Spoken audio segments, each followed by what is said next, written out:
Hello hello hello hello everyone.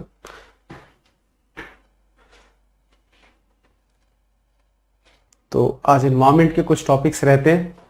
बहुत सारे topics मैं इनमें ऑलरेडी पहले करा चुका हूं, तो मुझे ज़्यादा टाइम लगेगा नहीं। 1-1.5 घंटे में क्लास खत्म हो जाना चाहिए। मुझे लगता है कि बहुत ज़्यादा टाइम मुझे लेना भी नहीं चाहिए ऐसे समय पे जब आपका एक एक टाइम बहुत क्रूशियल है।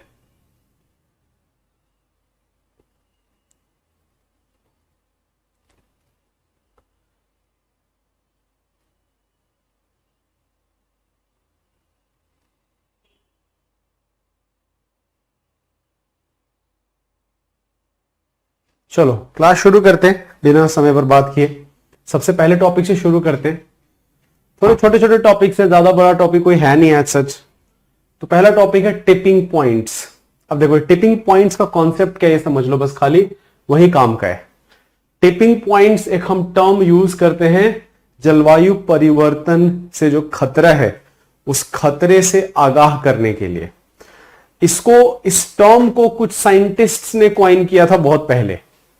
ऐसा नहीं कि कोई टर्म यूएनईपी ने या किसी और ऑर्गेनाइजेशन ने किया था, आईपीसीसी ने, ऐसा नहीं है। कुछ साइंटिस्ट्स ने, कुछ वैज्ञानिकों ने इस टर्म को कॉइन किया था। धीरे धीरे अब वो बहुत पॉपुलर हो गया है। अलग अलग वैज्ञानिकों का अलग अलग मानना है कि टिपिंग पॉइंट्स क्या होंगे, बट मोटा मोटी एक जो आप ये बोल सकते हैं कि मोटा मोटी एक जो अंडरस्टैंडिंग है, एक जो समझ है कि हाँ ये जो कुछ कुछ चीजें हैं। तो टिपिंग पॉइंट्स का पहले मतलब समझ लो क्या है। टिपिंग पॉइंट्स का मतलब यह है कि जलवायु परिवर्तन के कारण जो भी नुकसान हो रहा है, नुकसान तो बहुत सारे हो रहे हैं, लेकिन कुछ कुछ नुकसान ऐसे हैं कि अगर उनको हमने नहीं रोका और वो नुकसान अपना जिस लेवल पे हम कल्पना कर रहे हैं कि इस लेवल का नुकसान हो सकता है, और अगर वो सच में हो गया तो हमारे पास कोई वे बैक नहीं है, हम वापस उसको नहीं कर सकते। उसके कारण जो विनाश होगा वो बहुत ज्यादा होगा। तो ऐसे कुछ टिपिंग पॉइंट्स वैज्ञानिकों ने पॉइंट आउट किए हैं कि जैसे फॉर एग्जांपल इस रिपोर्ट में है कि टोटल 9 टिपिंग पॉइंट्स हैं पूरे के पूरे वर्ल्ड में। टोटल 9 टिपिंग पॉइंट्स हैं। टिपिंग पॉइंट मतलब एक बार ये हो गया, जो भी हम सोच रहे हैं वर्स्ट, जो सबसे खराब हम सोचते हैं, अगर वो हो गया तो उसके बाद फिर वापस आने का कोई रास्ता नहीं है, बहुत सारा हमको नुकसान होगा। ठीक है, तो कुछ कुछ चीजें डिस्कस कर रखी हैं कि ये 9 टिपिंग पॉइंट्स कौन से हैं।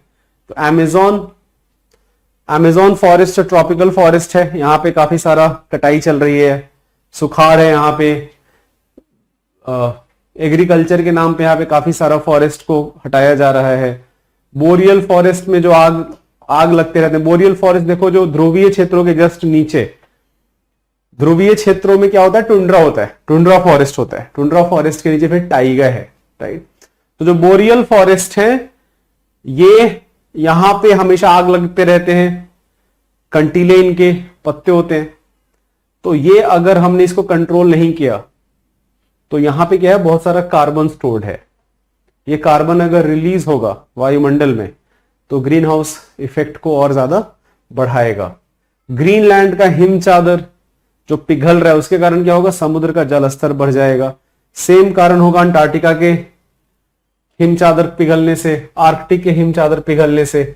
अटलांटिक परिसंचरण मैंने बताया था क्या है, अटलांटिक मेरीडियोनल ओवरटर्निंग सर्कुलेशन, पिछले क्लास में बताया था मैंने कि किस तरीके से पूरे के पूरे पृथ्वी पर एक जो हीट ट्रांसफर होता है, ऊष्मा का स्थानांतरण होता है विषुवतीय क्षेत्र से ध्रुवीय क्षेत्र की तरफ।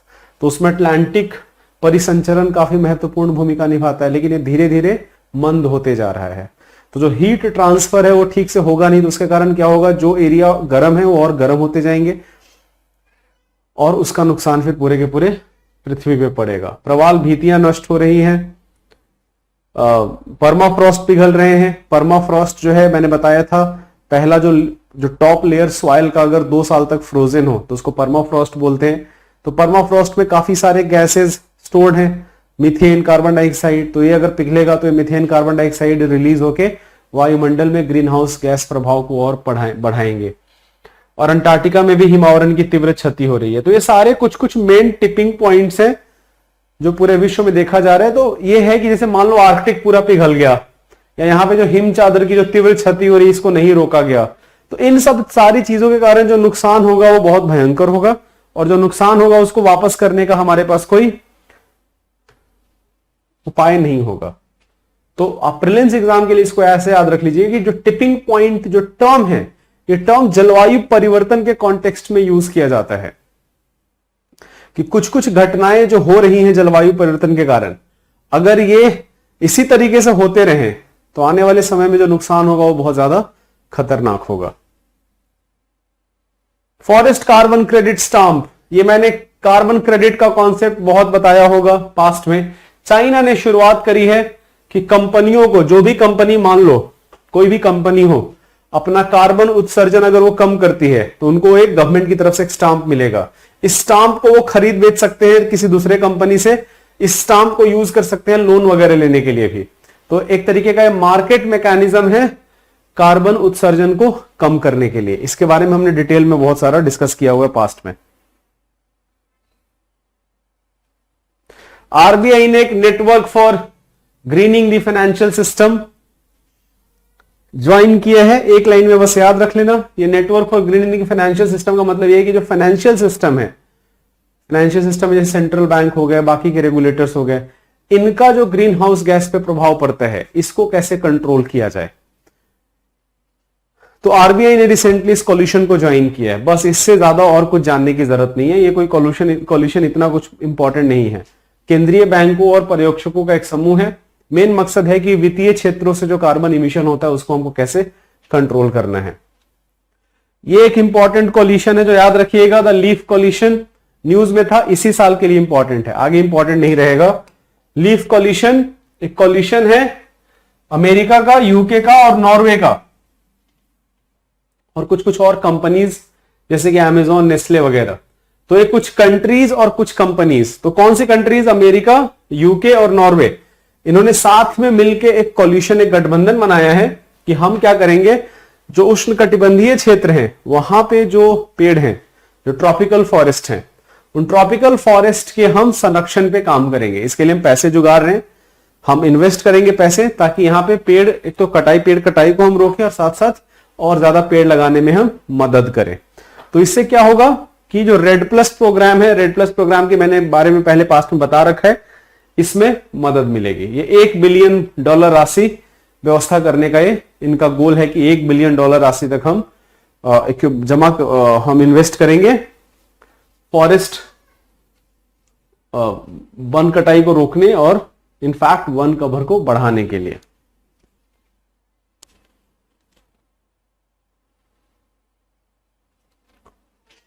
प्रदूषण से निपटने के लिए कुछ उपाय जो मटेरियल में आपके दे रखा है। एनटीपीसी ने रिसेंटली एक संयुक्त राष्ट्र का ग्लोबल कॉम्पैक्ट है वाटर मैंडेट पे, संयुक्त राष्ट्र का एक वाटर मैंडेट है कि पानी के संरक्षण पे, पानी की गुणवत्ता और पानी की उपलब्धता दोनों पे काम करने के लिए एक ग्लोबल लेवल पे मैंडेट है, जहां पे जो वर्ल्ड के टॉप मोस्ट सीईओज हैं, कंपनी के जो सीईओज होते हैं, वो साथ में बैठ के इस बात पर विचार विमर्श करते हैं कि कैसे हम पानी संरक्षण पे मदद कर सकते हैं। एनटीपीसी ने रिसेंटली इस कॉम्पैक्ट को ज्वाइन किया है। बस एक लाइन में याद रखिएगा और कुछ भी जानने की जरूरत नहीं है। अटल इनोवेशन मिशन और एक डेनमार्क की company next generation water action, Denmark, इन्होंने एक चैलेंज करा है कि हम वाटर को कैसे इफेक्टिवली सॉल्व कर सके। वाटर से रिलेटेड जो भी प्रॉब्लम है, जैसे अपशिष्ट जल प्रबंधन हो गया, वर्षा जल संचयन हो गया, इससे रिलेटेड हम, अगेन मेरे हिसाब से इतना कुछ इंपॉर्टेंट टॉपिक है नहीं, बट मेन मकसद ये है कि Atal innovation mission, by the way NITI Aayog का मिशन है, सबको पता होना चाहिए।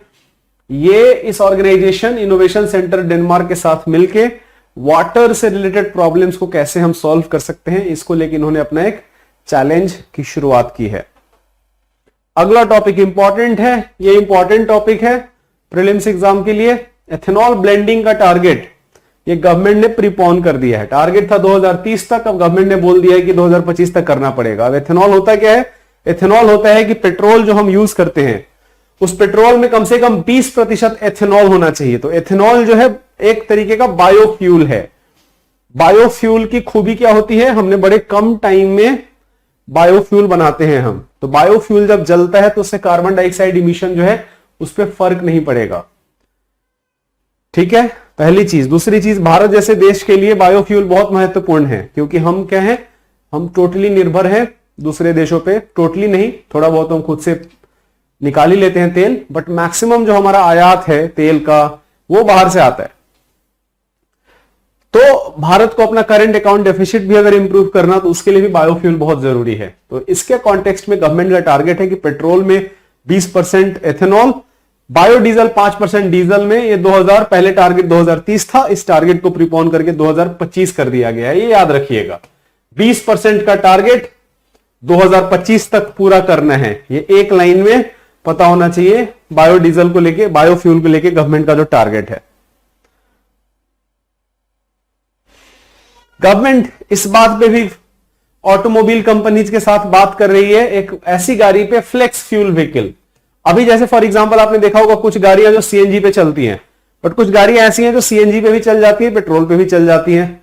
तो उसी तरीके से गवर्नमेंट एक गाइडलाइन नहीं इन द सेंस कि गवर्नमेंट इस बात पे बात कर रही है कंपनी से, फ्लेक्स फ्यूल व्हीकल की, ऐसी गाड़ियां जो बायोडीजल पे भी चल जाए, बायोफ्यूल पे भी चल जाए और पेट्रोल पे भी चल जाए। तो इसके लिए पूरा इंजन वगैरह हमको अपना चेंज करना पड़ेगा। तो कंपनीज जो है इस पे काम, गवर्नमेंट बोल रही है कि आप इस पे काम करना शुरू करें। अगेन ये इतना कुछ खास टॉपिक है नहीं।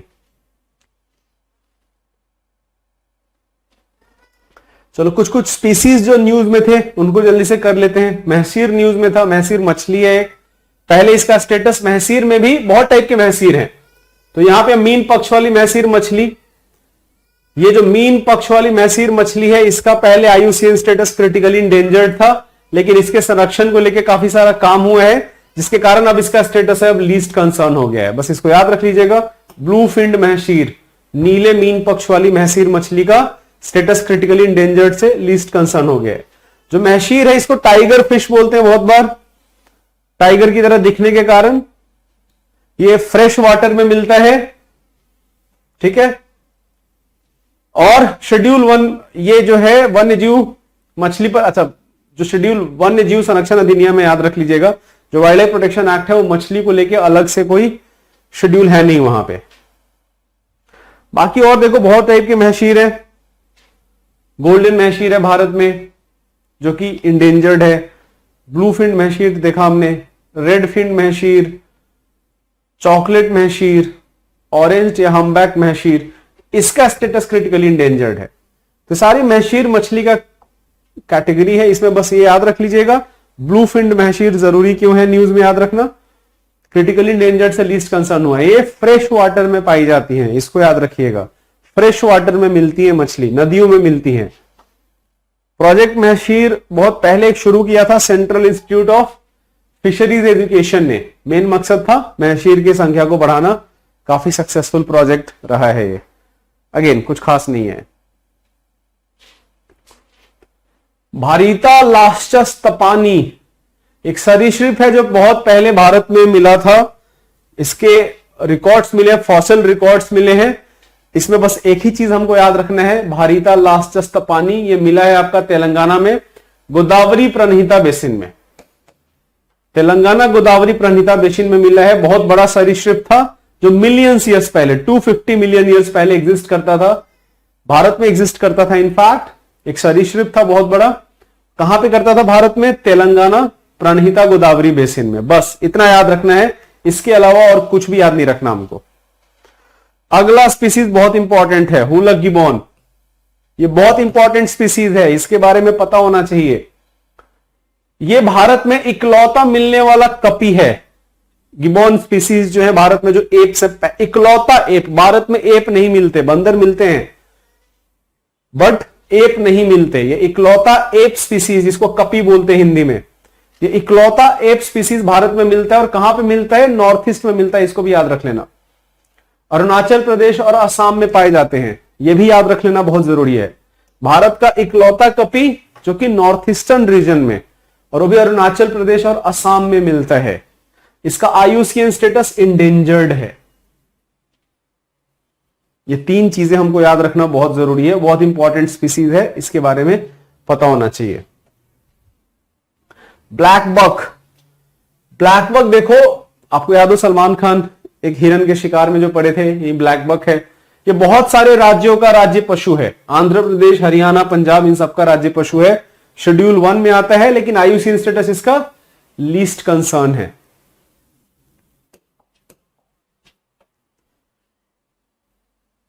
सियुलकैंथ मछली, सियुलकैंथ मछली बहुत दिन तक ऐसा लग रहा था कि विलुप्त हो गई है, बट रिसेंटली इस मछली के कुछ प्रजाति हिंद महासागर में मिले हैं। इसका स्टेटस क्रिटिकली इंडेंजर्ड है। ठीक है,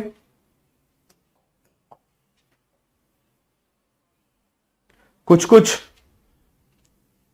प्रोटेक्टेड एरियाज, संरक्षित क्षेत्र जो न्यूज में थे, अटापक्का पक्षी अभयारण्य, ये कृष्णा गोदावरी रिवर पे कोलेरू झील के समीप स्थित है। कोलेरू जो कि भारत का सबसे बड़ी ताजी जल झीलों में से एक है। तो ये कृष्ण गोदावरी बेसिन पे स्थित है, अटापक्का पक्षी अभयारण्य आंध्र प्रदेश में। असम देखो बहुत इंपॉर्टेंट है न्यूज में, इसलिए बिकॉज असम ने रिसेंटली कुछ नेशनल पार्क ऐड किए हैं। तो देहिंग पतकाई को 7वां राष्ट्रीय उद्यान असम ने डिक्लेयर कर दिया। इससे पहले वाइल्ड लाइफ सैंक्चुअरी था, अभी नेशनल पार्क बना दिया। तो इसके बाद अब असम में टोटल 7 नेशनल पार्क हो गए हैं।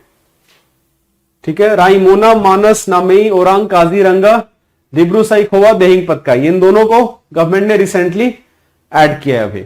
तो असम में टोटल अब 7 नेशनल पार्क हैं, जो कि भारत में तीसरे नंबर पे आ गया। मध्य प्रदेश में 12 हैं, अंडमान निकोबार में 9 हैं, असम में 7 नेशनल पार्क हैं। असम अब 3rd नंबर पे है।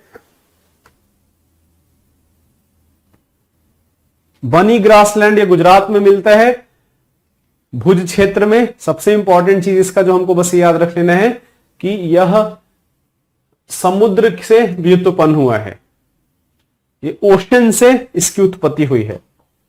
ठीक है, तो बनी ग्रासलैंड बड़ा ही एक इंपॉर्टेंट एरिया है। यहां पे मालधारी जनजाति मिलते हैं। ये मालधारी जनजाति बहुत बार न्यूज में रहते हैं, क्योंकि ये गिर फॉरेस्ट में, गिर जंगल में शेरों के संरक्षण पे काफी सारा इन्होंने काम किया हुआ है। कूनो पालपुर सैंक्चुरी याद रखिएगा, बहुत इंपॉर्टेंट न्यूज है ये। भारत बहुत सालों से, पिछले 5-10 सालों से चीता के रीइंट्रोडक्शन पे काम कर रही है। भारत में बहुत पहले चीता मिलते थे। 1952 में बोलते हैं कि भारत में चीता विलुप्त हो गए। 1952 में लास्ट में चीता पाए गए। तो भारत में जो चीता मिलते थे उनको बोलते हैं एशियाई चीता। और चीता 2 टाइप के होते हैं, एशियाई चीता, अफ्रीकन चीता। भारत में मिलते थे एशियाई चीता। अभी एशियाई चीता सिर्फ एक ही जगह मिलते हैं, वो है ईरान। ईरान के अलावा एशियाई चीता कहीं नहीं मिलता। तो एशियाई चीते का आईयूसीएन स्टेटस जो है वो है क्रिटिकली इंडेंजर्ड, याद रख लेना। तो भारत जो है बहुत सालों से सोच रही है कि हमको चीता वापस से रीइंट्रोड्यूस करना है। तो हम फाइनली अफ्रीका के कुछ देशों से बात कर रहे थे, और फाइनली काफी सारे लीगल फाइट के बाद, बहुत सारे विचार विमर्श के बाद, काफी सारे चेंजेस के बाद डिसाइड किया गया है कि चीता को हम रीइंट्रोड्यूस करेंगे कूनो पालपुर सैंक्चुअरी में। मध्य प्रदेश में सैंक्चुअरी है जहां पे हम इसको रीइंट्रोड्यूस करेंगे। अब कूनो पालपुर इससे पहले भी न्यूज में था 2016 में, बिकॉज इसी सैंक्चुअरी को गुजरात और मध्य प्रदेश गवर्नमेंट के बीच में बात चल रही थी कि शेरों को हम रिलोकेट करेंगे। तो शेरों को रिलोकेट कहां करना है, तब भी इसी सैंक्चुअरी को चूज किया गया था, लेकिन वो प्रोजेक्ट सफल नहीं हुआ। दोनों राज्यों के बीच में एक सामंजस्य बन नहीं पाया और प्रोजेक्ट कभी सक्सेसफुल नहीं हुआ। लेकिन फाइनली कूनो पालपुर को सिलेक्ट किया गया है प्रोजेक्ट चीता के लिए। प्रोजेक्ट चीता का मेन मकसद है चीताज को रीइंट्रोड्यूस करना भारत में। इसका जो इंप्लीमेंटेशन है वो नेशनल टाइगर कंजर्वेशन अथॉरिटी ये इस काम को कर रही है। इतनी चीजें याद रख लेना। 2 साल पहले तक ये प्लान था नौरादेही में शिफ्ट करने का। नौरादेही मध्य प्रदेश में है, लेकिन अभी फाइनली गवर्नमेंट ने चेंज करा अपना स्टेटस और कूनो पालपुर सैंक्चुअरी में चीता को रीइंट्रोड्यूस किया जाएगा। प्रीलिम्स एग्जाम के लिए इसको याद रखिएगा। भितरकनिका काफी इंपॉर्टेंट प्रोटेक्टेड एरिया है उड़ीसा में, केंद्रपाड़ा जिला में। मैंग्रोव फॉरेस्ट है यहां पे, यूनेस्को रामसार साइट भी है। सबसे बड़ा इंपॉर्टेंट चीज, ऑलिव रिडली टर्टल का सबसे बड़ा कॉलोनी है। भारत में ऑलिव रिडली टर्टल बहुत जगह पाए जाते हैं, भितरकनिका में इनका सबसे बड़ा कॉलोनी है। रामगढ़ विषधरी वाइल्ड लाइफ सैंक्चुअरी ये राजस्थान में है। ये न्यूज में इसलिए था बिकॉज राजस्थान ने इसको टाइगर रिजर्व डिक्लेयर किया है। बस याद रख लीजिएगा इसको इस चीज के लिए, ये राजस्थान ने इसको टाइगर रिजर्व डिक्लेयर किया है।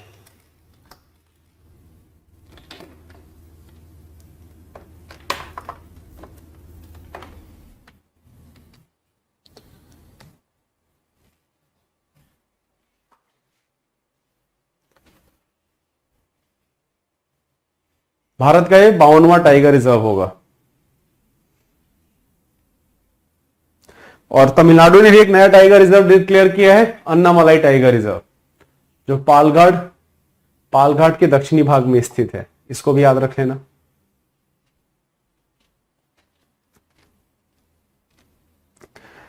ये कुछ कुछ जगह जो न्यूज में थे, इनको आपको मैप पे खुद से लोकेट करना है, इसमें कुछ पढ़ाने के लिए है नहीं।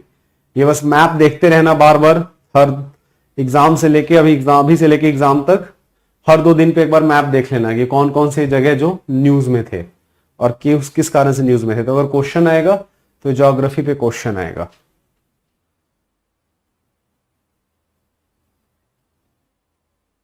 चलो, एक छोटा सा टॉपिक है ग्रॉस इन्वायरमेंट प्रोडक्ट। पिछले क्लास में आपको याद हो, जो पिछला अपडेटेड मटेरियल है, मैंने एक टॉपिक आपको पढ़ाया था, ठीक है, इनवी स्टैट्स करके, या नेचुरल कैपिटल अकाउंटिंग करके कॉन्सेप्ट मैंने बताया था आपको। तो मैंने वहां पे भी जो चीज डिस्कस करा था, सेम कॉन्सेप्ट बिल्कुल सेम है। मैंने आपको एक कॉन्सेप्ट बताया था कि जीडीपी का लिमिटेशन क्या है। जब हम सकल घरेलू उत्पाद मेजर करते हैं तो उसकी सीमितताएं क्या है। वह नेचुरल इकोसिस्टम को काउंट नहीं करता। इनफैक्ट नेचुरल इकोसिस्टम में जो भी डैमेज हो रहा है, जो नुकसान हो रहा है, उसको तो बिल्कुल ही काउंट नहीं करता, राइट। तो ये जीडीपी की कुछ कुछ सीमितताएं हैं। तो इस सीमितताओं को दूर करने के लिए ऐसे इकोनॉमिस्ट जिनका इन्वायरमेंट पे भी फोकस है, जिनको हम इन्वायरमेंटल इकोनॉमिस्ट बोलते हैं, वो एक अलग अलग तरीके का कोशिश करते हैं कि हम एक ऐसा फ्रेमवर्क बनाएं जहां पे इकोनॉमी को खाली पैसा कितना आ रहा है उससे ना देखा जाए, हम ये भी देखें कि हमारा पर्यावरण कितना स्वस्थ है। तो हम किसी तरीके से जो हमारे इकोसिस्टम्स हैं, पारितंत्र हैं, अगर हम उनको एक मॉनेटरी वैल्यू, एक हम पैसा असाइन करें कि इस चीज का, मान लो कि मेरे पास अगर 1000 हेक्टेयर का जंगल है, तो उस 1000 हेक्टेयर जंगल के कारण बहुत सारे फायदे हो रहे हैं पूरे के पूरे पर्यावरण को, आसपास रहने वाले लोगों को। तो अगर हम उस 1000 हेक्टेयर जंगल को एक हम वैल्यू असाइन करें कि इसकी कीमत इतने रुपए है, तो उसका फायदा क्या होगा कि ऐसे देश या ऐसे राज्य जो कि हो सकता है इकोनॉमिकली बहुत बढ़िया नहीं कर रहे हो, लेकिन पर्यावरण के दृष्टिकोण से वो काफी बढ़िया काम कर रहे हैं, तो हम ऐसे राज्यों या ऐसे देश या ऐसे क्षेत्रों के लिए हम जीडीपी पे फोकस ना करके अगर हम इस दूसरे पैरामीटर पे फोकस करें तो ज्यादा अच्छा रहेगा। तो नेचुरल कैपिटल अकाउंटिंग का जो कॉन्सेप्ट था वो भी सिमिलर लाइन पे बना हुआ है, बस उसका क्या होगा, फ्रेमवर्क अलग होगा। यहां पे फ्रेमवर्क अलग है। तो जो ग्रॉस इन्वायरमेंट प्रोडक्ट है, मकसद एकदम सेम है। मकसद इसका है कि कुछ कुछ चीजें, जो 4 महत्वपूर्ण प्राकृतिक संसाधन है, वायु, जल, वन और मृदा, इसको अगर हम मॉनेटरी वैल्यू असाइन करें कि मान लो अगर एयर क्वालिटी बढ़िया है, अब जैसे दिल्ली देख लेते हैं, दिल्ली का जीडीपी बहुत हाई है, ऑफ कोर्स, पूरा इतना सारे इंडस्ट्रियल एक्टिविटी है, इतनी सारी कंपनीज हैं, सर्विसेज सेक्टर की, मैन्युफैक्चरिंग की भी, लेकिन दिल्ली का एयर क्वालिटी देखो कितना खराब है। कितने सारे बच्चे जो दिल्ली में पल बढ़ रहे हैं, उनका लाइफ तो ऐसे ही कम हो गया, बिकॉज विषैली हवा सांस लेंगे। तो उसको कौन अकाउंट करेगा? उसी तरीके से वाटर का क्वालिटी, फॉरेस्ट, कितना फॉरेस्ट कवर है आपका, मिट्टी कैसी है, तो इन चारों को मॉनेटरी वैल्यू असाइन करती है ग्रॉस इन्वायरमेंट प्रोडक्ट। तो अब मान लो हम क्या करेंगे, हम जीडीपी के बजाय हम ग्रॉस इन्वायरमेंट प्रोडक्ट देखेंगे कि इस जगह का ग्रॉस इन्वायरमेंट प्रोडक्ट कितना है। तो न्यूज में क्यों था, क्योंकि उत्तराखंड गवर्नमेंट ने यह डिसाइड किया है कि हम जो है ग्रॉस इन्वायरमेंट प्रोडक्ट, याद रख लीजिएगा, ये न्यूज भी इंपॉर्टेंट है। यहां पे उत्तराखंड गवर्नमेंट ने बोला है कि हम ग्रॉस जीडीपी तो करेंगे ही करेंगे, बट हम जीईपी भी मेजर करेंगे, ग्रॉस इन्वायरमेंट प्रोडक्ट भी मेजर करेंगे। तो ये आइडिया भी बहुत पहले कुछ साइंटिस्ट ने लेके आए थे। अभी इस आइडिया को आईयूसीएन काफी जगह इंप्लीमेंट करने की कोशिश कर रही है।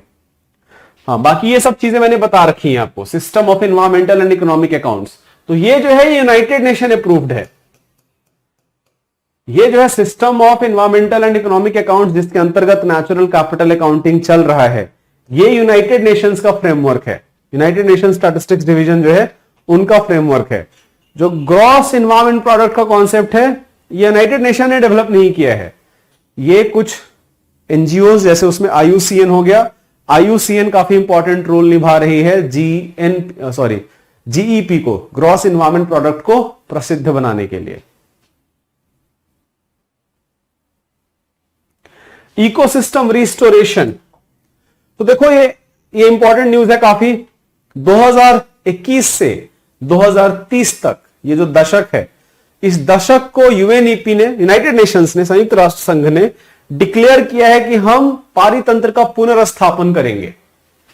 और इसका जो इंप्लीमेंटेशन है, मतलब इसका जो, इसके लिए जो भी काम होगा, जैसे मान लो पेड़ लगाना, हमने पारितंत्र को कैसे हमने नुकसान पहुंचाया है, चाहे वो हमने वनों की कटाई की हो, चाहे हमने आर्द्र भूमियों का दोहन किया हो, चाहे मैंग्रोव फॉरेस्ट को हमने काटा हो, राइट, चाहे हमने जो मिट्टी का क्वालिटी है उसको खराब किया हो, प्रवाल भीतियों का विरंजन हुआ हो, ये सारी जो भी चीजें हुई हैं, तो फोकस है कि अगले 10 सालों में हम काफी सारे पैसे लगा के, बहुत सारा पैसा लगा के हम वापस से हम इकोसिस्टम्स को रिस्टोर करेंगे, कि हम ज्यादा पेड़ लगाएंगे, आर्द्र भूमि का जो है एरिया है उसको बढ़ाएंगे, मैंग्रोव फॉरेस्ट लगाएंगे, हम कोशिश करेंगे कि जो कोरल्स हैं वो वापस से, जो प्रवाल हैं वापस से वो पुनर्जीवित हो, उनका एरिया बढ़े।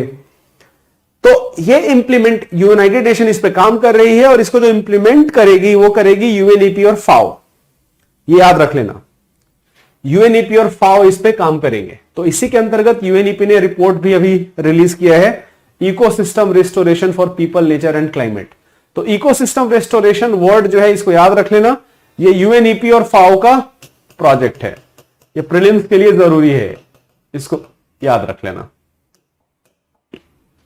बाकी ये सब फैक्चुअल चीजें, ये सब हम बहुत बार डिस्कस कर चुके हैं। चलो, ये एक इंपॉर्टेंट कॉन्सेप्ट है, वर्चुअल वाटर एनालिसिस। तो वर्चुअल वाटर एनालिसिस देखो क्या होता है। कोई भी प्रोडक्ट, हम जनरली सोचते हैं कि हमने पानी कितना खर्च किया है, राइट। तो हम जब भी ये सोचते हैं कि हमने पानी कितना खर्च किया है, तो हम देखते हैं कि ओवरऑल पानी है, जैसे for example day to day activity में हमने कितना पानी पी लिया, बर्तन धोने में, वॉशरूम में हमने कितना पानी यूज किया, राइट। बट हम बहुत सारी चीजें जो कि पानी हमको दिखता नहीं है, लेकिन हम जो उसका यूज कर रहे हैं, हमने काफी पानी यूज किया होता है। जैसे for example think about shirt. इस शर्ट के बनने में, एक शर्ट के बनने में हजारों हजार लीटर पानी खर्च हुए होंगे। हम 1 केजी जो चावल खाते हैं या 1 केजी हम गेहूं खाते हैं, हजारों लीटर पानी उसमें गया होगा। तो कोई प्रोडक्ट जिसका हम वाटर कंटेंट देख नहीं सकते, लेकिन हमको पता है कि उस प्रोडक्ट के बनने में, प्रोड्यूस होने में पानी लगा है, तो कितना पानी लगा है उस पानी को हम बोलते हैं आभासी जल, वर्चुअल वाटर। अब वर्चुअल वाटर का एनालिसिस देखो क्यों जरूरी है। वर्चुअल वाटर का एनालिसिस इसलिए जरूरी है कि हम पानी संरक्षण की जब भी हम बात करते हैं, तो हमको वर्चुअल वाटर कंटेंट देखना पड़ेगा प्रोडक्ट्स का।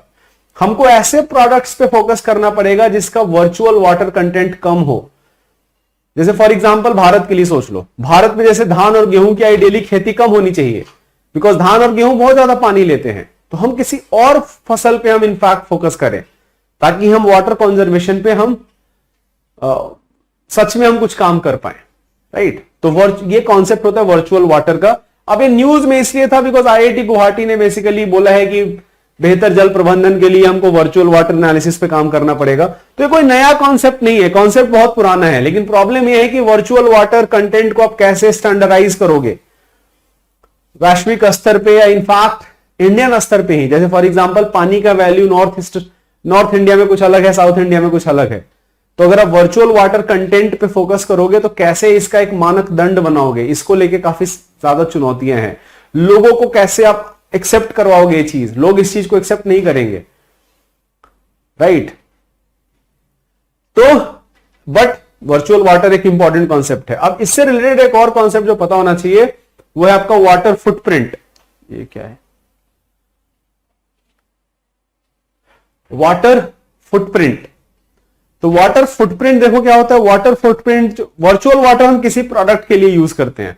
वाटर फुटप्रिंट एक बड़ा कॉन्सेप्ट है जिसके अंतर्गत वर्चुअल वाटर का कॉन्सेप्ट आता है। जैसे वाटर फुटप्रिंट हम इस शर्ट के लिए मैं बोल सकता हूं शर्ट का वाटर फुटप्रिंट क्या है, तो शर्ट का जो वाटर फुटप्रिंट है वो वही होगा जो शर्ट का वर्चुअल वाटर कंटेंट है।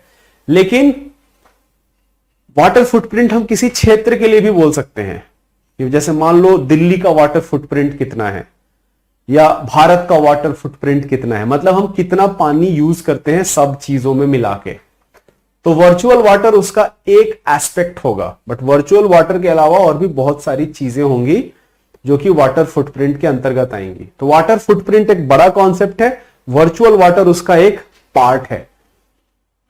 तो आई होप कि वर्चुअल वाटर का कॉन्सेप्ट क्लियर हो गया होगा आपको कि वर्चुअल वाटर का क्या मतलब होता है और इसका क्या महत्व है। तो वर्चुअल वाटर पे अगर हम ध्यान रखेंगे तो हम अकॉर्डिंगली हम चीजों के आयात निर्यात पे भी फोकस करेंगे कि बहुत सारी चीजें जो हो सकता है हम आयात करके काम चल जाए हमारा, लेकिन हमारा पानी अगर बच रहा हो तो हम कर सकते हैं। जैसे गेहूं चावल हम आयात करके खरीद के खा लें तो बेटर होगा, बिकॉज हम यहां पे काफी सारा पानी बचा लेंगे। चलो, used cooking oil based biodiesel. अब अभी थोड़ी देर पहले हम बात कर रहे थे बायोफ्यूल की। बायोफ्यूल किन चीजों से बनता है? बायोफ्यूल देखो बहुत सारे क्रॉप से बन सकता है, लेकिन एक सबसे इंपॉर्टेंट पार्ट क्या होना चाहिए? फैट कंटेंट ज्यादा होना चाहिए उसमें। कोई भी चीज है फैट और कार्बोहाइड्रेट का कंटेंट ज्यादा होना चाहिए, बिकॉज इनसे बायोफ्यूल बनाना ज्यादा आसान है। जैसे अनाज हो गए, कोई अनाज सड़ रहा है, खराब हो रहा है, आप बायोफ्यूल बना सकते हो। सब्जियां सड़ रही हैं, बना सकते हो आप। जहां पे प्रोटीन ज्यादा है उससे हम बायोफ्यूल नहीं बना सकते। तो बहुत सारे अनाज, जैसे मान लो कॉर्न हो गया, मक्का हो गया, उससे बायोफ्यूल बना सकते हो। लेकिन जनरली हम जो फूड क्रॉप्स हैं उनको हम यूज नहीं करते। जो भोजन में यूज होता है उसको हम बायोफ्यूल के लिए यूज नहीं करते, हम नॉन फूड क्रॉप्स को यूज करते हैं। जैसे हो गया जेट्रोफा, जेट्रोफा को हम यूज कर सकते हैं बायोफ्यूल बनाने के लिए। अब बायोफ्यूल का एक बहुत बढ़िया सोर्स है, एक सेकेंड, एक डाउट है मेरे पास।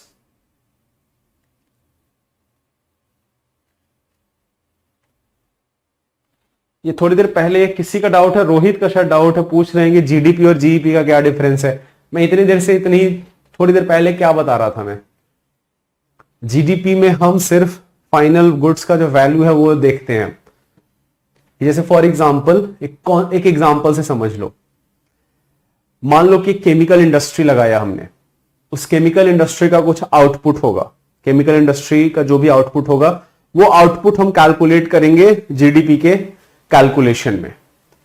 बट उस केमिकल इंडस्ट्री का एक नुकसान यह है कि वो केमिकल इंडस्ट्री बहुत सारा जो अपना वेस्ट मटेरियल है वो बगल के नदी में फेंक देता है, बगल की नदी में मिल जाता है। अब बगल की नदी में मिलने के कारण जो पानी है वहां पे भयंकर प्रदूषित हो रखा है, जिसके कारण मछलियां मर रही हैं, लोग मर रहे हैं, लोग बीमार पड़ रहे हैं। यह चीज जीडीपी में काउंट नहीं होगी, लेकिन यह चीज जीईपी में काउंट होगा कि पानी का क्वालिटी क्या है। तो अगर बढ़िया पानी का क्वालिटी है तो पानी का फिर वैल्यू ज्यादा होगा, पानी का क्वालिटी अगर खराब है तो पानी का वैल्यू कम होगा। तो आप ऐसे एक इमेजिन कर लो, एक जैसे फॉर एग्जांपल एक सिंपल सा अंडरस्टैंडिंग के लिए अगर आपको चाहिए तो क्या ऐसे इमेजिन कर लो कि पहला सिचुएशन है जीडीपी, दूसरा सिचुएशन है जीईपी। मान लो कि दो हमने स्टेट्स मान लिए। हम मान लेते हैं जीडीपी में कि 100 रुपए का आउटपुट है कंपनी का। कंपनी का आउटपुट क्या है? 100 रुपए का है, वो जीडीपी में काउंट होगा, ठीक है। लेकिन इस कंपनी के कारण जो पानी पे नकारात्मक प्रभाव है वो काउंट नहीं होगा। मान लो कि पानी के क्वालिटी को हमने वैल्यू असाइन कर रखा है। जैसे मान लो हमने कोई पैरामीटर ले लिया कि पानी का बायोलॉजिकल ऑक्सीजन डिमांड अगर ज्यादा हो तो पानी ज्यादा पॉल्यूटेड है, तो हम क्या करेंगे? हम उस पानी के वैल्यू को असाइन करेंगे। तो अगर पानी अगर बहुत प्रदूषित है तो हम क्या करेंगे? वैल्यू असाइन करेंगे, मान लो नेगेटिव। तो मान लो कि पानी अगर बहुत ज्यादा प्रदूषित हो गया तो उसको हमने वैल्यू असाइन कर दिया -200। तो खाली जीडीपी अगर हम देखेंगे तो टोटल मेरा आउटपुट है 100 रुपए का, लेकिन अगर हम जीईपी को भी देखेंगे तो हमारा आउटपुट 100 तो होगा। ये पॉजिटिव 100 तो आया है, लेकिन निगेटिव 200 आया है। क्यों? क्योंकि पानी को इतना सारा हमने प्रदूषित कर दिया। तो जीईपी हो गया हमारा -100 रुपए का। तो हम एक्चुअली कर्ज में है जीईपी के हिसाब से अगर हम देखें तो जीईपी का जो कॉन्सेप्ट है वो हमको मदद करता है कि जो भी इंपॉर्टेंट इकोसिस्टम्स हैं, मिट्टी, वायु, जल, जो इंपॉर्टेंट एरियाज हैं, इनकी गुणवत्ता अगर अच्छी हो तो मतलब क्या होगा कि इनका फिर मॉनेटरी वैल्यू ज्यादा होगा। इनकी गुणवत्ता खराब हो तो मॉनेटरी वैल्यू कम होगा। जीईपी इस चीज को सुनिश्चित करता है, जीडीपी उसके बारे में सोचता ही नहीं है। वायु का क्वालिटी क्या है जीडीपी को कोई फर्क नहीं पड़ता। एज लॉन्ग एज आउटपुट है, इकोनॉमिक आउटपुट है, जीडीपी को फर्क नहीं पड़ता कि दिल्ली में कितना प्रदूषण है। लेकिन हम जीईपी जब काउंट करेंगे तो उसमें दिल्ली का जो प्रदूषण है, वायु का जो क्वालिटी है, उस क्वालिटी को जब हम अकाउंट करेंगे तो उस वैल्यू को हम घटाएंगे, जीडीपी के वैल्यू से हम घटाएंगे, राइट। तो ये दोनों में डिफरेंस है।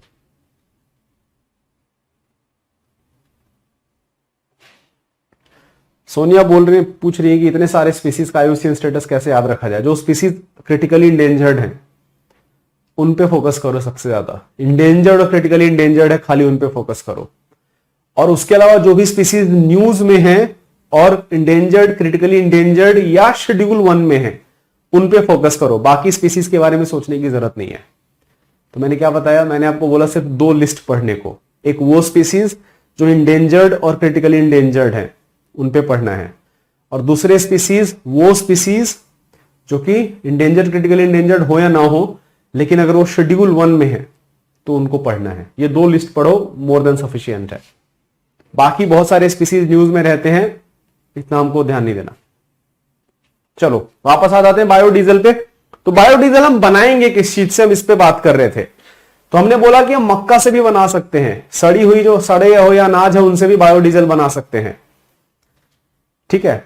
तो बायोडीजल का एक बहुत बायोफ्यूल का, बायो ईंधन का एक बहुत बढ़िया सोर्स है, वो है हम जो तेल यूज करते हैं घरों में। बिकॉज जो घरों में तेल यूज करते हैं उसमें कार्बोहाइड्रेट और फैट बहुत ज्यादा है।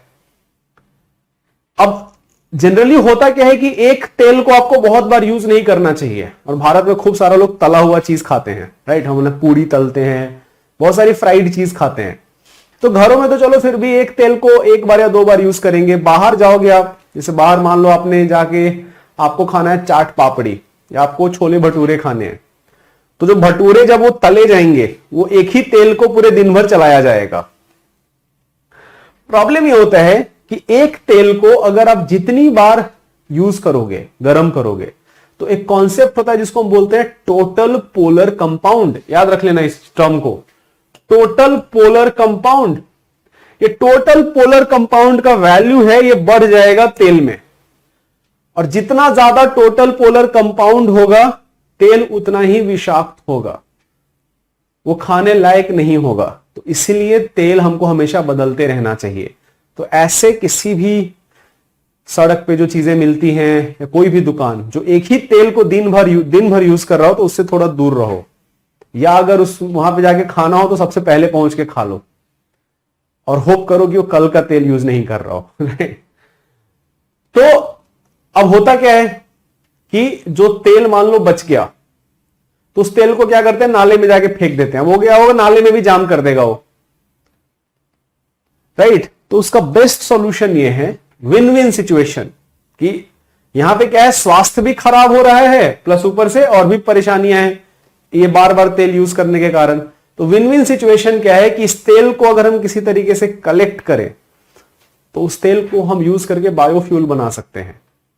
तो जो नालियों में फेंक दिया जाता है, इधर उधर फेंक दिया जाता है, वो फेंकने के बजाय अगर हम जो भी हमारे मान लो स्ट्रीट वेंडर्स हो, रेस्टोरेंट्स हो, जो ऐसे तेल जो दिन भर जो उन्होंने यूज करा हो और उनको इसको ऑफलोड करना हो इस तेल को, तो उस तेल को कोई एनजीओ या कोई म्युनिसिपल बॉडी क्या कर सकती है, कलेक्ट कर सकती है, और उस तेल को फिर किसी ऐसे कंपनी तक पहुंचा सकती है जो कि बायोफ्यूल बना सकते हैं। उससे उस तेल को प्रोसेस करके बायोफ्यूल बनाया जा सकता है। तो अब क्या है, विन विन सिचुएशन हो गया।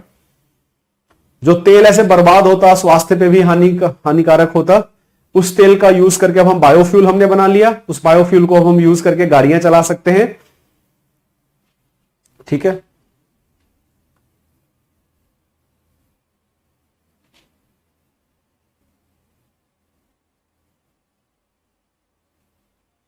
तो फायदे देखो बहुत सारे हैं। अब इसके कॉन्टेक्स्ट में बस हमको याद रख लेना है कि जो हमारा नेशनल बायोफ्यूल पॉलिसी है, राष्ट्रीय बायोफ्यूल अधिनियम, जो पेट्रोलियम और प्राकृतिक गैस मंत्रालय, मिनिस्ट्री ऑफ पावर के अंतर्गत एक्चुअली आता है, तो उनका मेन मकसद है कि जो भी ये कुक्ड ऑयल है, इस कुक्ड ऑयल को हम यूज करके बायोडीजल बनाएं। अब इसके कॉन्टेक्स्ट में गवर्नमेंट ने काफी सारे स्टेप्स लिए हैं। जैसे फॉर एग्जांपल एफएसएससीआई ने एक रीपर्पस्ड यूज्ड कुकिंग ऑयल परियोजना की आरंभ की थी। राष्ट्रीय जैव ईंधन नीति बात करता है कि कैसे हम यूज्ड कुक्ड ऑयल को हम इसका उपयोग करके हम बायोफ्यूल बनाएं। चलो, ऑर्गेनिक फार्मिंग के हमने बेनिफिट्स बहुत सारे, ऑर्गेनिक फार्मिंग हमने डिटेल में डिस्कस किया हुआ है, आप सबको पता भी है क्या होता है, क्या बेनिफिट्स हैं, तो ये सब चीजें तो हमको पता है। लेकिन एक कॉन्सेप्ट जो मुझे लगता है हमने नहीं डिस्कस किया है, तो विशेषताएं क्या है ऑर्गेनिक फार्मिंग की, बेनिफिट्स क्या है, ये सारी चीजें हमने डिस्कस करा है। लेकिन हमको फायदे क्या हैं, ये सारी चीजें हमने डिस्कस किया हुआ पिछले क्लासेस में। हमको बस ये चीज डिस्कस करना है। कहां गया? हाँ, कोई प्रोडक्ट ऑर्गेनिक है या नहीं है। जैसे मान लो कि मैं उग गया हूं, जैसे आजकल मैंने पिछले क्लास में मैं बता रहा था, शायद इसी क्लास में बता रहा था कि मैंने बीच में आजकल मिर्च मंगाया था, वो मिर्च खा के मुझे ऐसे लग रहा था कि मैं खाद खा रहा हूं, मतलब मुझे मिर्च से खाद का टेस्ट आ रहा था। इतना ज्यादा पेस्टिसाइड, इतना ज्यादा कीटनाशक और उर्वरक यूज होता है आजकल की खेती में प्रोड्यूस बढ़ाने के लिए, तो मुझे प्रॉपर चिंता होती है, हेल्थ का चिंता होता है। तो मैंने किचन गार्डनिंग शुरू कर दिया कि मैं अपने घर में किचन गार्डनिंग करूंगा, मिर्च वगैरह तो मैं खुद से बनाऊंगा, बाकी जहां पे भी पॉसिबल हो ऑर्गेनिक चीजें मैं खरीदूंगा मैं। लेकिन प्रॉब्लम यह कि मैं ऑर्गेनिक खरीदने गया, मैं कैसे सुनिश्चित हूं कि ये प्रोडक्ट ऑर्गेनिक है। जैसे मान लो कि मैंने बिग बास्केट से या कहीं से भी, ग्रोफर से या बाजार में जाके मैंने ऑर्गेनिक प्रोडक्ट डिमांड किया, तो मैं कैसे सुनिश्चित हूं कि प्रोडक्ट ऑर्गेनिक है, कौन इसको सर्टिफाई करेगा। तो देखो, भारत में 2 तरीके हैं सर्टिफिकेशन के, और ये दोनों तरीकों के बारे में जान लो, प्रीलिम्स या मेंस दोनों के लिए ही जरूरी टॉपिक है। पहला जो तरीका है वो है थर्ड पार्टी सर्टिफिकेशन का, कि मान लो मैं ऑर्गेनिक खेती कर रहा हूं, तो मैं क्या करूंगा, एक कुछ कंपनीज हैं, कुछ ऑर्गेनाइजेशंस हैं, संगठन हैं, जिनका काम है ये सर्टिफाई करना कि आपका प्रोडक्ट ऑर्गेनिक है या नहीं है। वो आएंगे, फर्टिलाइजर, पेस्टिसाइड, इन सबका लेवल देखेंगे और आपको सर्टिफाई करेंगे कि आपका प्रोडक्ट जो है ऑर्गेनिक है। इसको हम बोलते हैं national programme for organic production, राष्ट्रीय जैविक उत्पादन कार्यक्रम। इसके अंतर्गत कुछ संगठन है जो थर्ड पार्टी हैं, ये आपके प्रोडक्ट को डिक्लेयर करेंगी कि ये चीज ऑर्गेनिक है या नहीं है। अब इसमें प्रॉब्लम यह है सर्टिफिकेशन में कि ये जो सर्टिफिकेशन कंपनीज हैं, ये चार्ज करती हैं, पैसे चार्ज करती हैं, तो थोड़ा एक्सपेंसिव है।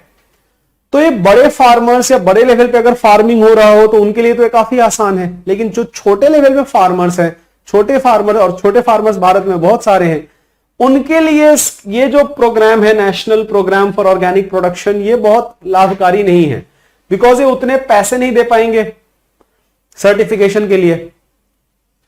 लेकिन इस सर्टिफिकेशन का फायदा यह है कि अगर आपका प्रोडक्ट सर्टिफाइड हो गया एनपीओपी के अंतर्गत, तो आप इस प्रोडक्ट को भारत तो छोड़ दो, आप विदेशों में भी बेच सकते हैं, यूरोप, अमेरिका वगैरह में बेच सकते हैं। लेकिन ये महंगा है। तो इस चुनौती को दूर करने के लिए गवर्नमेंट जो है एक इनिशिएटिव लेके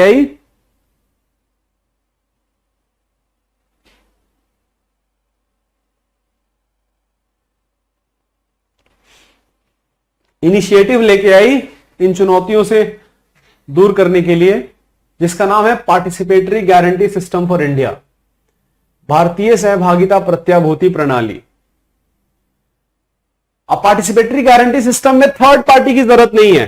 एक तरीके से समझ लो कि फार्मर्स का ग्रुप जो है वो एक दूसरे को सर्टिफाई कर सकता है कि प्रोडक्ट आपका ऑर्गेनिक है या नहीं है।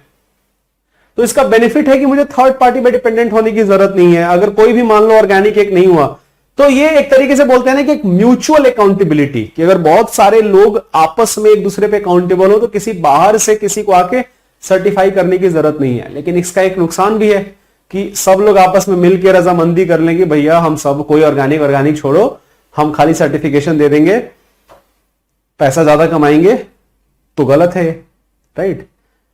तो इसी कारण से पार्टिसिपेटरी गारंटी स्कीम, यहां पे पैसे तो नहीं लगेंगे, एक्सपेंसिव तो नहीं है, लेकिन प्रॉब्लम यह है कि इस चीज को, पार्टिसिपेटरी गारंटी स्कीम को बहुत सारी कंट्रीज जो है रिकॉग्नाइज नहीं करती, जैसे अमेरिका, यूरोप, ये सारी कंट्रीज इसको रिकॉग्नाइज नहीं करती।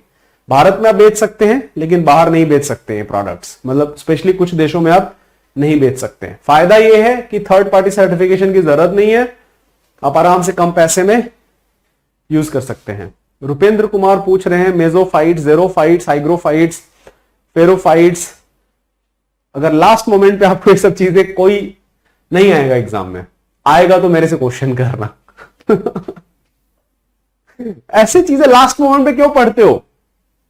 ये सब जो बेसिक चीजें, और सबसे पहले तो बेसिक इतना बेसिक है भी नहीं, बट ऐसी चीजें लास्ट मोमेंट पे पढ़ने की क्या आवश्यकता है? ज़ेरोफाइट्स, मेसोफाइट्स, ये सब चीजें लास्ट मोमेंट पे पढ़ के एक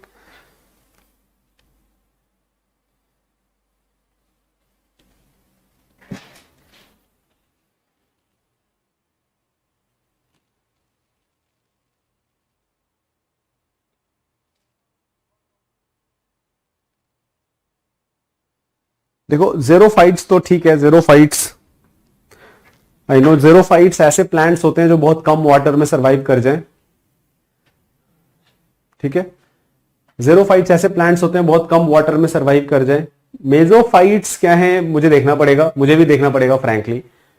तो आप एक काम करो, ऐसे जो देखो, अगर यूपीएससी ऐसे क्वेश्चंस पूछती है इन टॉपिक्स पे, तो ज्यादा से ज्यादा पूछेगी एक लाइन में इसका मीनिंग।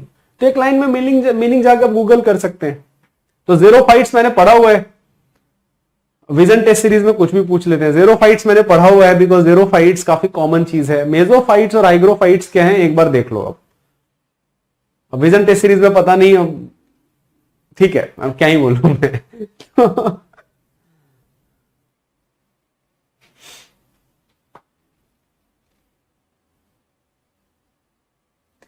यदि रजनीश का क्वेश्चन आ रहा है शेर, चीता, बाघ, तेंदुआ में क्या अंतर है, ये क्वेश्चन कौन से कॉन्टेक्स्ट में पूछा है आपने?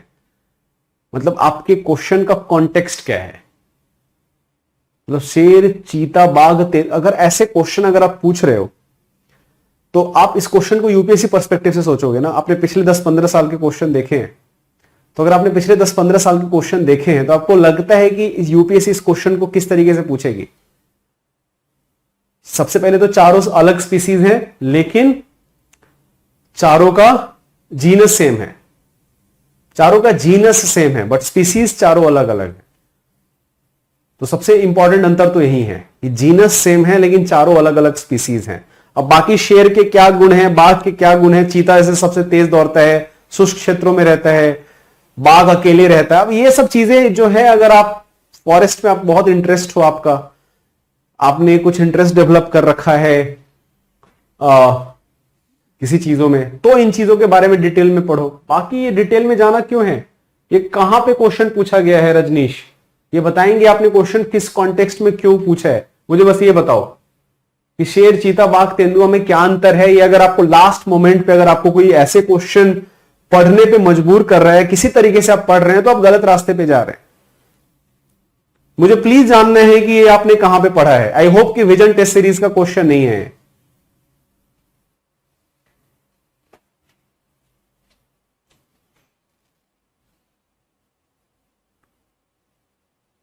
चलो कुछ कुछ छोटे मोटे न्यूज है। आईरीडा को एक ग्रीन ऊर्जा अवार्ड मिला है। जो ग्रीन ऊर्जा अवार्ड है, आईरीडा खुद में एक नवीन और नवीकरणीय ऊर्जा मंत्रालय के अंतर्गत काम करती है, मिनी रत्न कंपनी है। इसको इंडियन चैंबर ऑफ कॉमर्स द्वारा ग्रीन ऊर्जा अवार्ड मिला है। एक लाइन में बस याद रख लेना, ग्रीन ऊर्जा अवार्ड आईरीडा को मिला है। Again I do not think UPSC exam के लिए कोई बहुत इंपॉर्टेंट न्यूज है। छोटे मोटे जो एग्जामिनेशंस होते हैं उनके लिए फिर भी शायद याद रखा जा सकता है। भारत और यूनाइटेड किंगडम ने एक इनिशिएटिव शुरू करा है क्लीन एनर्जी पे, इंडस्ट्रियल डीप डिकार्बोनाइजेशन इनिशिएटिव। जो इंडस्ट्रीज हैं उन पे हम डिकार्बोनाइजेशन पे काम करें। ये जो इंडस्ट्रीज है, कारखाने हैं, वहां पे कार्बन डाइऑक्साइड हम कम से कम उत्सर्जन करें। इस पे काम करने के लिए इंडिया और यूके ने एक इनिशिएटिव शुरू करा है। एक लाइन में ज्यादा से ज्यादा बस हमको यही याद रखना है। यूपीएससी पूछेगी भारत ने कौन सी कंट्री के साथ यह इनिशिएटिव शुरू किया है, आंसर होगा यूके। इसके अलावा इसमें और कुछ भी जानने की जरूरत नहीं है। डीकार्बोनाइजिंग का मतलब आई होप क्लियर होगा। डीकार्बोनाइजिंग का मतलब इंडस्ट्रियल सेक्टर से कार्बन इमिशन को कम करना।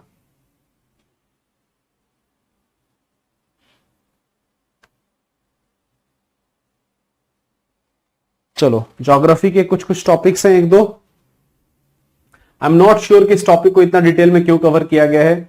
जल शक्ति मंत्रालय ने गंगा नदी घाटी में अवस्थित जितने भी हिमनद झील हैं उनका एक एटलस जारी किया है। ये एटलस जारी किया है नेशनल हाइड्रोलॉजी प्रोजेक्ट के अंतर्गत।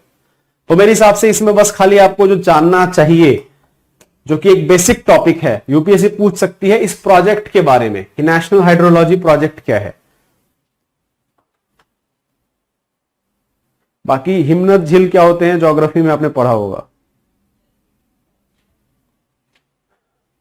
तो नेशनल हाइड्रोलॉजी प्रोजेक्ट का मेन मकसद देखो है कि जितने भी हमारे जल संसाधन हैं उनकी सबसे पहले तो हमको इंफॉर्मेशन एक्यूमुलेट करना, उनके बारे में हमको सूचना चाहिए कि जल संसाधन जितने भी हैं हमारे, नदी हो गए, झील हो गए, तो उनसे संबंधित सूचना, उनकी गुणवत्ता पे, उनकी सीमा पे, उनकी सुलभता पे सूचना एकत्रित करना और साथ में इस बात पे काम करना कि हम इनको और कैसे बेहतर बना सकते हैं। ये मेन मकसद है नेशनल हाइड्रोलॉजी प्रोजेक्ट का, जो कि जल शक्ति मंत्रालय का प्रोजेक्ट है।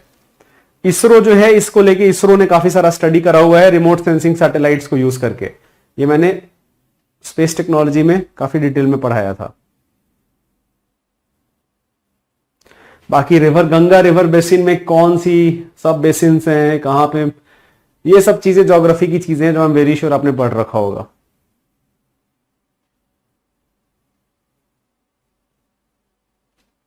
आर्कटिक साइंस मिनिस्ट्री एक हुआ था रिसेंटली, तीसरा मिनिस्ट्री हुआ था जिसमें भारत ने भाग लिया।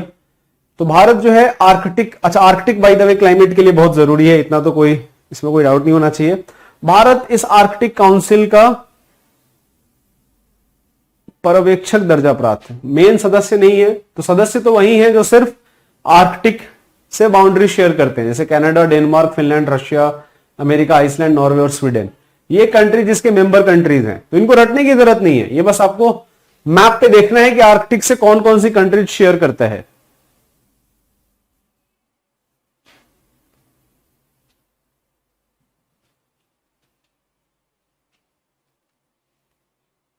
आनंद का डाउट है कि सर अटेम्प्ट का कोई बैड इफेक्ट तो नहीं पड़ता फ्यूचर में नेक्स्ट अटेम्प्ट के लिए, प्लीज बताइए। अटेम्प्ट अगर आपको लगता है कि आपका एग्जाम प्रिपेयर्ड नहीं है, देखो दो चीजें होती है, मैं सिंपल सा एक थंब रूल बोलता हूं। अगर आपको लगता है कि आपने जितना भी मेहनत करना था किया है, अपना सारे टेक्स्ट बुक पढ़े हैं, टेस्ट सीरीज लगाए हैं, जितना भी मेहनत कर हो सकता था आपने किया है, ठीक है, आप जाओ पेपर दो।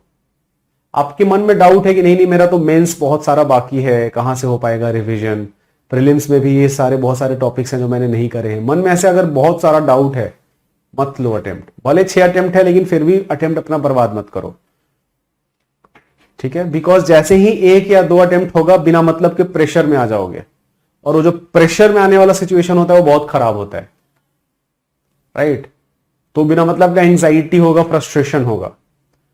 तो अगर आपको लगता है कि आपने जितना भी हो सकता था आपने किया, आपने सारा सिलेबस आपका पढ़ा हुआ है, आपने सारे बेसिक बुक्स 3 से 4 बार पढ़े हैं, 5-6 बार पढ़े हैं, करंट अफेयर्स आपने ठीक से किया है, कम से कम 5-10 टेस्ट भी लगाए हैं आपने, जितना भी हो सकता था आपसे अपने लिमिटेड टाइम में वो आपने किया है प्रीलिम्स के लिए, प्लस साथ में मेंस के लिए आप ठीक ठाक प्रिपेयर्ड हैं। कुछ चीजें रह गई हैं, कोई बात नहीं, वो हो जाएगा। अगर इतना कॉन्फिडेंस है, वो आपको कोई, मैं नहीं बताऊंगा कि आपका प्रिपरेशन लेवल कौन से स्तर पे है, ये आपको खुद से निर्णय लेना है कि आपका प्रिपरेशन लेवल कौन से स्तर पे है। अगर आपको लगता है कि आपका प्रिपरेशन लेवल ठीक है, आपने सही से मेहनत किया है, then please go and attempt this examination, बिल्कुल बैठिए। लेकिन just for the sake of कि 6 अटेम्प्ट है, 1 अटेम्प्ट बैठ ही जाएंगे तो क्या हो जाएगा, डोंट डू दैट, ठीक है। अगर आपको लग रहा है कि नहीं बहुत सारी चीजें बाकी हैं और मुश्किल होगा, मेंस भी नहीं हो पाएगा, अगर प्रीलिम्स हो भी जाए, इस टाइप के अगर थॉट्स आ रहे हैं, तो वो थॉट देखो, अब इसमें भी 2 चीजें हैं। एक तो डर लगना होता है, तो डर लगना ठीक है, पर डर को मैं तो एज ए वो करता हूं, फ्यूल यूज करता हूं। अगर डर लग रहा है तो मैं और ज्यादा पढ़ूंगा कि मुझे इस डर को खत्म करना है। डर के कारण अगर मैं फ्रस्ट्रेट हो गया फिर तो गड़बड़ हो गया।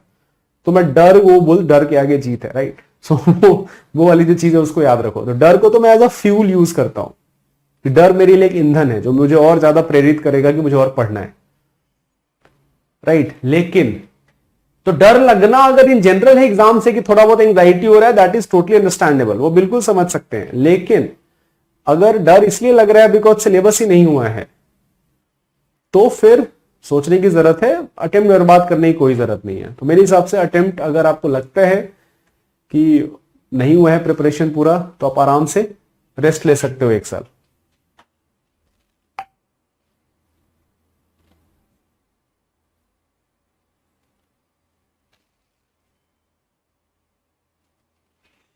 Deep ocean mission. Deep ocean mission ये मंत्रिमंडल ने स्वीकृति प्रदान की है। मेन मकसद है कि डीप ओशन को देखो बहुत सारी चीजों के लिए यूज करते हैं। जो समुद्र, गहरे समुद्र पे जब आप जाओगे तो उसको बहुत सारी चीजों के लिए यूज किया जा सकता है। चाहे समुद्र में रिसोर्सेज हैं, संसाधन उनके खनन के लिए, समुद्र के बारे में हमको बहुत सारा कुछ नहीं पता तो उस अध्ययन के लिए, स्ट्रैटेजिक स्टडीज के लिए कि हमको अपने नेवल डिफेंस को स्ट्रांग करना है उसके लिए, इंडस्ट्रियल डेवलपमेंट के लिए, मत्स्य पालन के लिए, इन बहुत सारे फैक्टर्स हो सकते हैं। तो इसको लेके गवर्नमेंट एक टोटल ऊर्जा के लिए, महासागरीय ऊर्जा जो होता है, जैसे आपका टाइडल एनर्जी हो गया, तो इन सब चीजों के लिए गवर्नमेंट का एक पूरा एक मिशन आया है, डीप ओशन मिशन, जिसका मेन मकसद है कि डीप ओशन से, गहरे समुद्र से संबंधित जो भी चीजें हैं, चाहे वो प्रौद्योगिकी विकास हो, एक्वाकल्चर, मत्स्य पालन हो, चाहे समुद्र को लेके अध्ययन हो, इन सबको लेके एक हम पूरा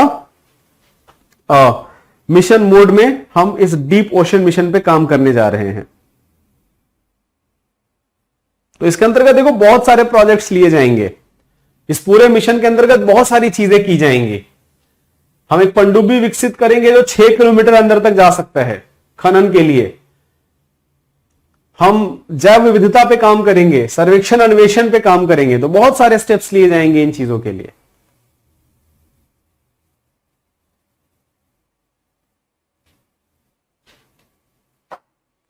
नहीं, टेस्ट सीरीज का मार्क्स देख के कॉन्फिडेंस लूज करने की कोई जरूरत नहीं है।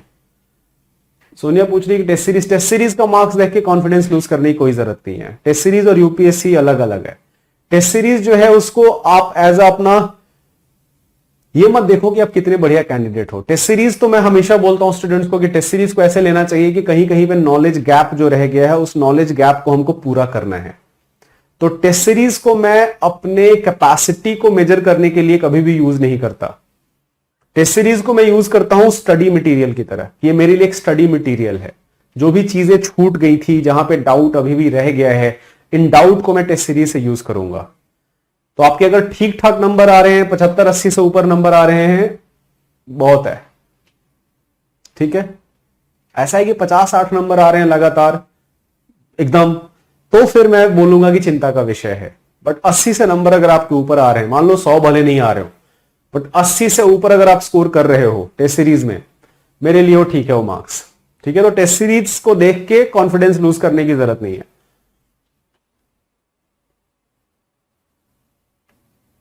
ये 5 डीप्स एक्सपीडिशन कोई काम का नहीं है। कोई जो इंसान, बहुत पैसे जब इंसान के पास हो जाते हैं तो लाइफ में थ्रिल के लिए कुछ कुछ चीजें करता है। तो एक बहुत रिच इंसान है, इस समुद्र में जो भी गहरे पॉइंट्स हैं सब जगह उन्होंने जाके ट्रैवल करके आ गए हैं।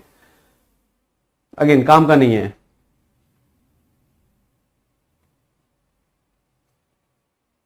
हाँ बिल्कुल, विजन का टेस्ट सीरीज यूपीएससी से ज्यादा टफ है, बनाया गया है।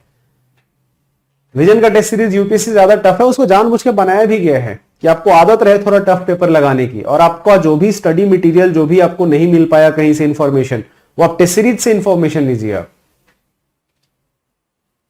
चलो, उत्तरी अमेरिका में हीट डोम, इंपॉर्टेंट टॉपिक है। हीट डोम कैसे बनता है? हीट डोम का मतलब क्या हो गया कि सबसे पहले तो जो हीट वेव्स हैं, गर्म हवाएं हैं।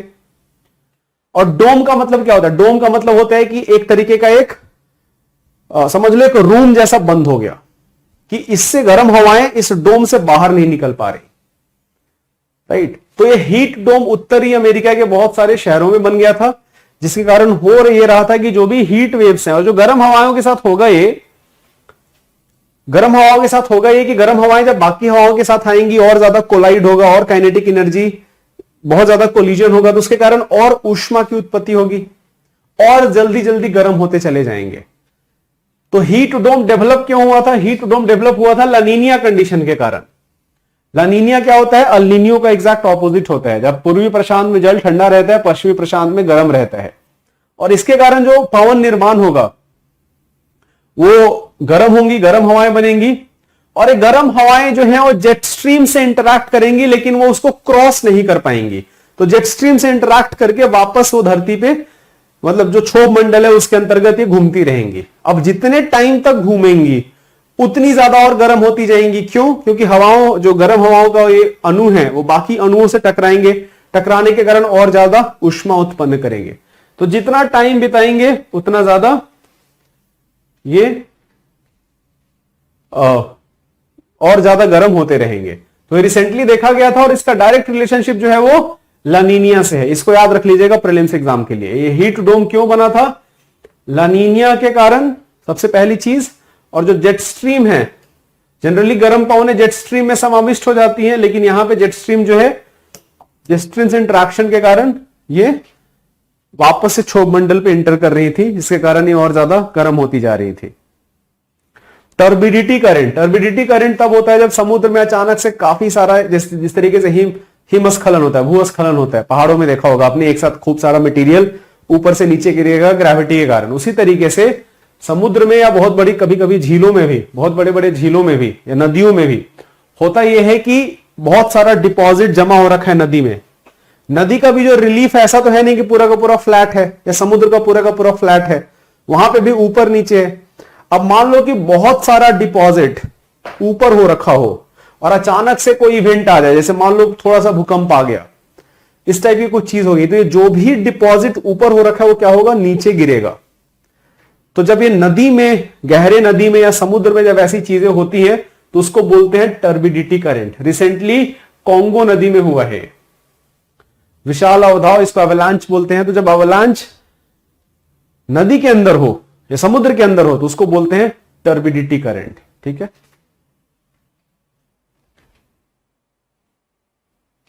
सदर्न ओशन को 5वां महासागर डिक्लेयर किया गया है। अभी तक टोटल 4 महासागर थे।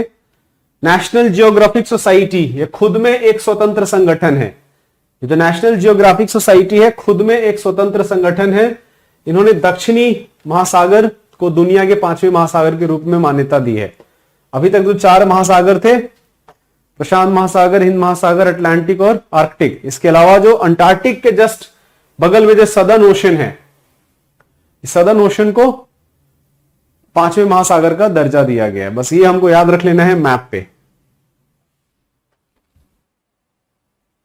Zero shadow day, zero shadow कब होगा? जब सूरज बिल्कुल एकदम सर के ऊपर होगा। ये कब होता है?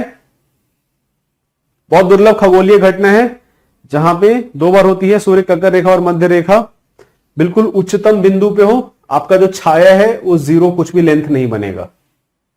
रिसेंटली इसको अभी विटनेस किया गया था उड़ीसा में। लूनर इक्लिप्स मैंने साइंस टेक्नोलॉजी क्लास में बहुत डिटेल में पढ़ाया हुआ है।